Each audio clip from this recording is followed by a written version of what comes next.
Tu vois cette personne super gentille, charmante, voire même fascinante au début, mais qui en fait se révèle être la pire enflure que tu connaisses? Il fait sûrement partie de la triade noire. Et si tu ne l'as jamais rencontré, il s'agit peut-être de toi. La triade noire, c'est la combinaison de 3 traits. Le narcissique qui a besoin d'admiration constante, le machiavélique qui analyse, planifie et manipule, et le psychopathe qui ne ressent pas de culpabilité et peut littéralement te détruire en souriant. Le pire, c'est que ces traits peuvent aussi te rendre très puissant. Le charme du narcissique, la stratégie du machiavélique et le sang-froid du psychopathe te donnent une forme d'aura irrésistible et un tempérament calculateur. Le combo parfait pour escalader la pyramide sociale. Avant de te révéler comment savoir si toi aussi tu en fais partie, voici quelques exemples de personnages connus étant profondément ancrés dans la triade noire. On peut citer par exemple Light Yagami, Cersei Lannister, Patrick Bateman, Aizen de Bleach ou encore Griffiths dans Berserk. On peut aussi estimer sans trop s'avancer que beaucoup d'hommes politiques en font partie, mais je ne citerai pas de nom. Tu veux savoir si toi aussi tu appartiens à la triade noire? Réponds honnêtement à ces 3 questions. Première question, est-ce que tu aimes te faire admirer, recevoir des compliments ou te mettre en avant par rapport aux autres?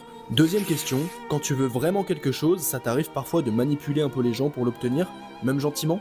Troisième question, quand quelqu'un souffre ou pleure, ça te touche vraiment ou est-ce que tu as du mal à ressentir quelque chose? Si tu as répondu non à ces 3 questions, tu as le cœur pur, franchement, bravo. Si tu as entre 1 et 2, t'as une petite part d'ombre, mais ça passe. Par contre, si tu as répondu oui aux 3, là il y a de grandes chances pour que tu sois prédisposé à la triade noire. Mais t'inquiète pas, c'est pas une honte, on choisit pas forcément d'être comme on est, par contre ce qu'on peut choisir, c'est de changer. Alors prends soin de ta santé mentale et ne t'en sers pas pour faire le mal autour de toi. Dis-moi ton score en commentaire, ça m'intéresse, ou bien dis-moi si tu as déjà rencontré ce genre de personnes, et merci beaucoup à tous ceux qui s'abonnent, ça me fait toujours super plaisir.